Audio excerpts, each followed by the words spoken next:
أما بعد فأعوذ بالله من الشيطان الرجيم. بسم الله الرحمن الرحيم. يا أيها الذين آمنوا عليكم أنفسكم لا يضركم من ضل إذا اهتديتم. صدق الله العظيم.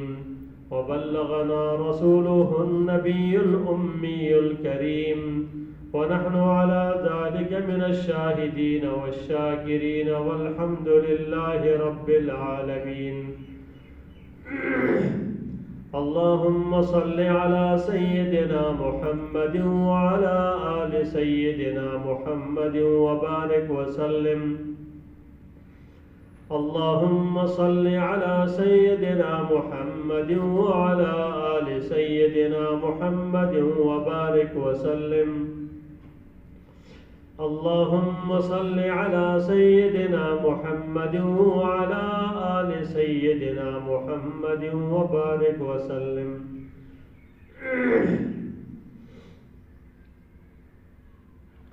اللہ تبارک و تعالیٰ نے انسان کو اشرف المخلوقات بنایا ہے، اس لیے اس کی اشرف المخلوقات ہونے کی وجہ یہ اللہ پاک نے اس کو مکلف بنایا ہے، احکامات کا پابند مکلف انسان کو بنایا ہے۔ قرآن مجید نازل ہوا، اللہ کا پیغام آیا، رسول صلی اللہ علیہ وسلم تشریف لائے، رسول اللہ صلی اللہ علیہ وسلم کا پیغام، آپ کی دعوت، آپ کی سنتیں، یہ سب کا مکلف جو ہے نا وہ انسان ہے۔ اب نہ تو سنتوں کے بارے میں کسی جانوروں سے مخاطب ہونا ہوتا ہے کہ وہ مکلف ہے یا کوئی اور مخلوق ہے، کوئی بھی نہیں۔ اور جنت اور جہنم وہ بھی ان کے لیے نہیں ہے، جنت ہے تو یہ بھی اسی انسان کے لیے اللہ نے بنائی ہے، جہنم بھی۔ تو اب اس کا مطلب یہ ہوا کہ انسان تو ذمہ دار ہے، کچھ مکلف ہے، کچھ چیزیں تمہارے پاس ایک پیغام اور میسج آیا تو نے کوئی اس طرح کرنا ہے، جو اللہ کی طرف سے آ رہا ہے اس کو لینا ہے، اس کو کرنا ہے۔ اب انسان جو ہے نا اگر اپنی مرضی کی زندگی گزارنے لگ جائے تو اس کا مطلب یہ ہے کہ پھر یہ اللہ تبارک تعالیٰ کا میسج، اللہ کا پیغام، یہ قرآن، یہ احادیث، یہ ساری سنتیں، یہ کس کے لیے؟ اس کو کون جو ہے نا لے گا اور کون اس پر عمل کرے گا؟ بھئی انسان ہی ہے، اس کو اللہ پاک نے مکلف بنایا ہے۔ انسان مسلمان تو وہ طبقہ ہے نا مسلمان، جس نے دعوت کو قبول کر لیا، یعنی لا الہ الا اللہ محمد رسول اللہ کے میسج کو، لا الہ الا اللہ محمد رسول اللہ کو قبول کر لیا، یہ مسلمان کہلاتا ہے۔ لیکن وہ سارے انسان کے جن کے سامنے بھی یہ لا الہ الا اللہ کا پیغام آیا تو نہیں لیا، تو وہ کافر کہلاتے ہیں جب نے انکار کر دیا۔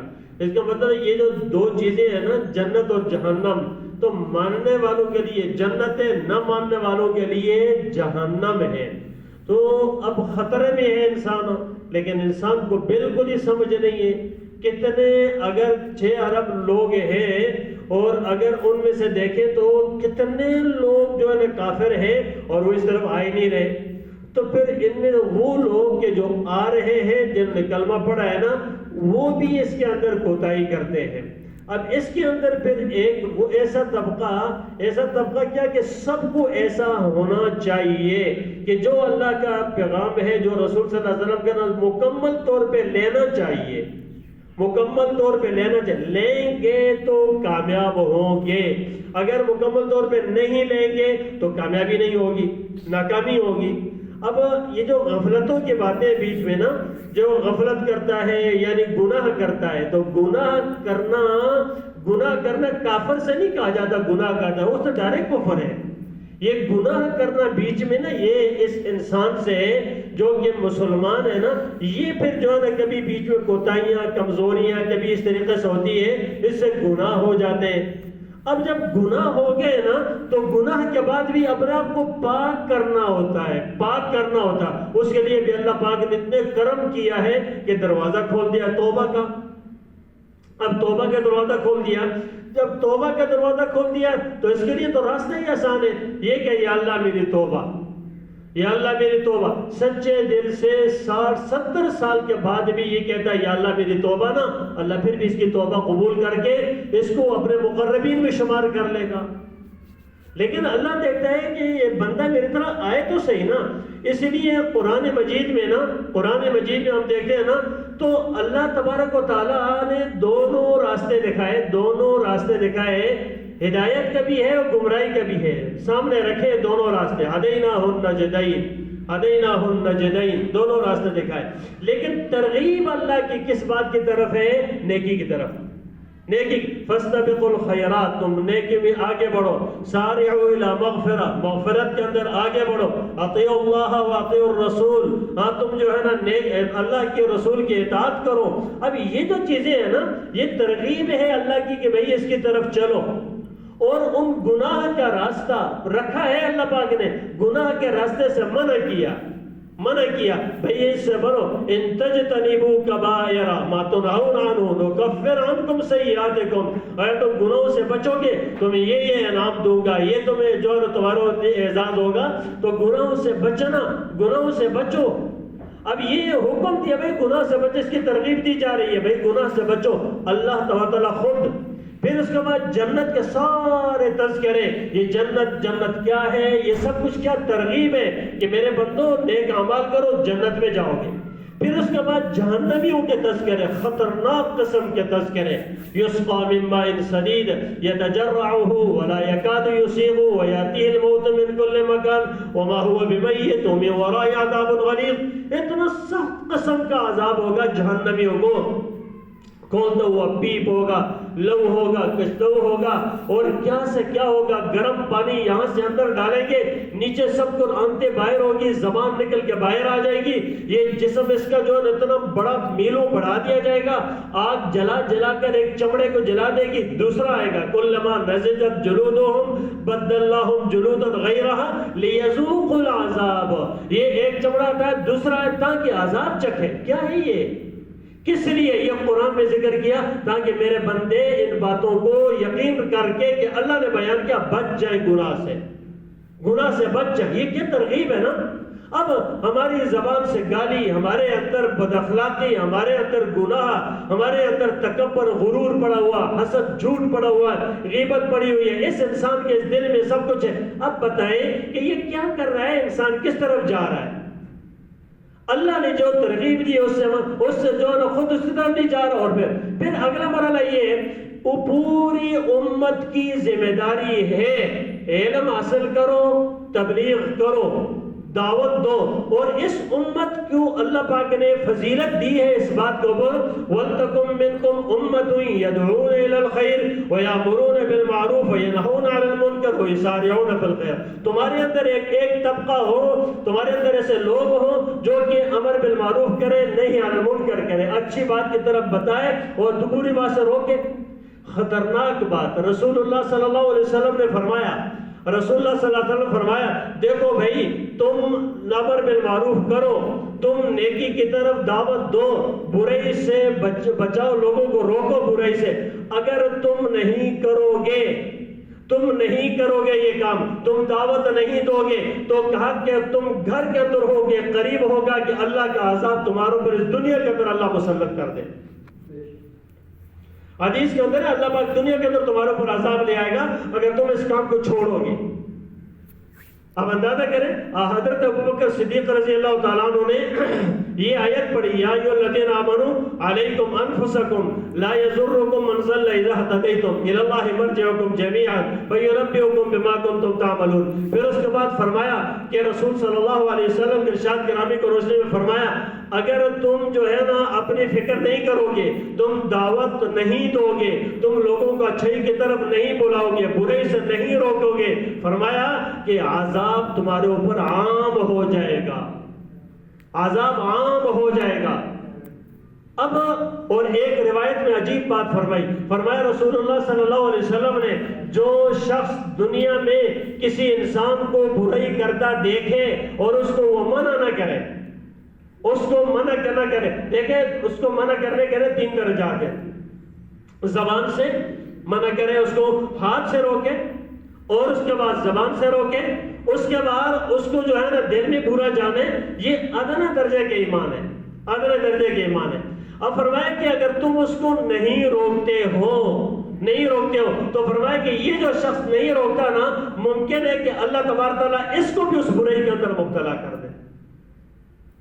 اب یہ ذمہ داری ہے نا دعوت دینا، ہم نے کیا کیا، ہمارے اوپر جو ہے نا اب اللہ تبارک تعالیٰ کی طرف سے تو یہ کیسے کہتے ہیں فضل اور کرم ہے، لیکن ہم کیا کرتے ہیں، ہم اس دور کے اندر جب ہمیں کوئی نیکی کی بات کرتا ہے نا تو یہ اچھا نہیں لگتا، یہ اچھا نہیں لگتا کہ یار یہ ہمیں کیوں دعوت دے رہا ہے، کیوں کہہ رہا ہے۔ پھر ہمارے جو گھروں کے اوپر جب دعوت دینے والے لوگ آتے ہیں اور ان کا مقصد صرف یہ ہوتا ہے کہ یا اللہ یہ کامیاب ہو جائے، جو رسول اللہ صلی اللہ علیہ وسلم قرآن فکر لے کر آئے تھے نا کہ یہ کامیاب ہو جائے، اب ہم کیا کہتے ہیں، یار میں مسلمان نہیں ہوں کیا، تو مجھے میرے گھر کے اوپر دعوت دینے آ گئے، میں مسلمان نہیں ہوں، میں نے کلمہ نہیں پڑھا، حالانکہ نماز نہیں پڑھتا، حالانکہ مسلمان ہے، لیکن مسلمانی کا کام کیا ہے کہ وہ جو نماز ہی نہیں پڑھتا، وہ جو دین کی طرف نہیں آ رہا۔ اب جو اس کے پاس کوئی کہتا ہے، کوئی بتاتا ہے کوئی، تو وہ اس کو برا لگتا ہے، اور اگر اسی وقت جو ہے نا کوئی اور طبقے کا کوئی آدمی آ جائے نا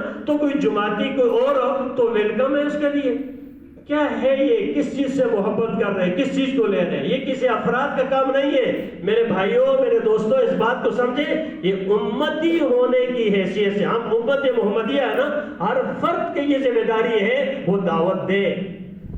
اب اس دعوت کو اس زمانے میں اللہ تبارک تعالیٰ رحم فرمائے، اللہ پاک جزائے خیر دے مولانا الیاس رحمۃ اللہ علیہ کو، کہ انہوں نے اس کام کو آسان بنا دیا، آسان بنا، ماحول مل گیا ایک۔ اب دعوت تبلیغ کے نسبت سے جو لوگ جڑتے ہیں، جو چلتے ہیں، جو کام کرتے ہیں، جو مساجد کو آباد کیا ہے، جو ایک آدمی کو جب بیٹھ کر دعوت دے کرتے ہیں، اللہ پاک جزائے خیر دے، انہوں نے ماحول کو آسان بنا دیا۔ جو اولڈ ایج بزرگ لوگ ہیں وہ کس مدرسے میں جا کے پڑھائی کریں، تو وہ یہی ہے جہاں ترغیب ملتی ہے، جہاں کچھ سیکھنے کو ملتا ہے۔ تو اس لیے میرے دوستو، ہمیں یہ جو موقع ملتے ہیں نا ان کو غنیمت جاننا چاہیے۔ اسی طرح ابھی بھی الحمدللہ ابو القاسم مسجد میں، یہ پرانا ٹول پلازا اس کے ساتھ ہے، بہت بڑا تبلیغی مرکز ہے، اور میں اور آپ یہاں کے میزبان ہیں، باہر کے لوگ آتے ہیں، وہاں اجتماع ہو رہا ہے۔ آج عصر سے شروع ہوگا، کل جو ہے ہفتے کے دن ہوگا، اتوار کے دن دعا ہو جائے گی صبح۔ اب ایک دن کی بات ہے، ذرا تھوڑا سا شریک ہوں، دیکھیں ہو کیا رہا ہے، کون سی بات ہو رہی ہے، کس کی بات ہو رہی ہے۔ یقین جانیے نا، کبھی کبھی اتنا انسان کے دل خوش ہوتا ہے، نہ کوئی سیاست ہے، نہ کسی ذات کا تعارف ہے، یار یہ علامہ صاحب فلانا صاحب فلانا صاحب، کچھ بھی نہیں ہے یار، نہ اشتہار ہے نہ کچھ اور ہے۔ کس کی طرف؟ یار میرے پیارے بھائیوں، اللہ کی طرف۔ کتنا پیارا جملہ، یار اللہ کی طرف آ جاؤ، یار میرے پیارے بھائیوں جنت کی طرف آ جاؤ، اللہ کی طرف آ جاؤ، دین سیکھ لو، کون سے کتنی پیاری بات ہے۔ ہمیں یہ بات سمجھ، ہم اس کو کیا کرتے ہیں، تبلیغی جماعت فلانا، کیا غضب ہے یار، تبلیغی جماعت، کوئی جماعت نہیں، کوئی جماعت نہیں، میرے اور آپ سب کی ذمہ داری، ہم امتی ہیں نا، کلمہ پڑھا ہے نا، اس کی سب ذمہ دار۔ یہ احادیث جو میں نے آپ کے سامنے بتائی، یہ تو تھوڑی سی ہے، بے شمار ابواب بھرے پڑے ہوئے ہیں، قرآن کی آیات بھری پڑی ہوئی ہے۔ امت کی ذمہ داری ہے، امت کی، جماعت کی نہیں ہے۔ کہ جماعتی تعارف نہیں ہے کہ میرے جماعت کا یہ منشور ہے، یہ دستور ہے، یہ فلانا ہے۔ امت ہونے کی حیثیت سے ہماری ذمہ داری ہے۔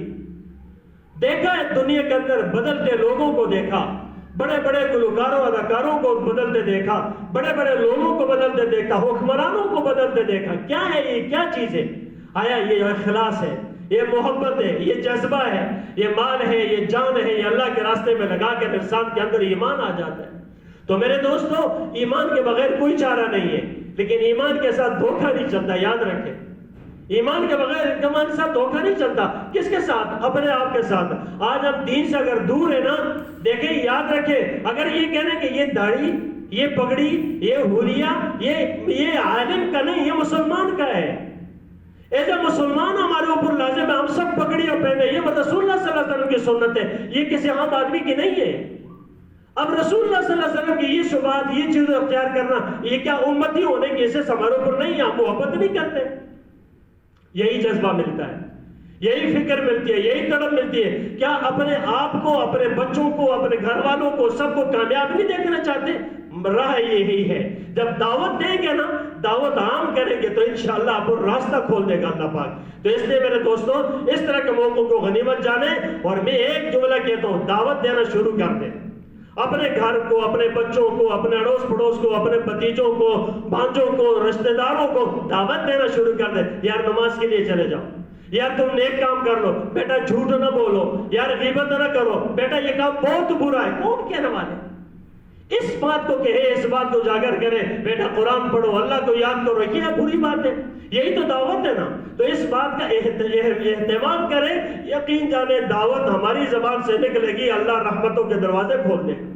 اللہ تبارک و تعالیٰ مجھے اور آپ سب کو دین کے داعی بنا دے۔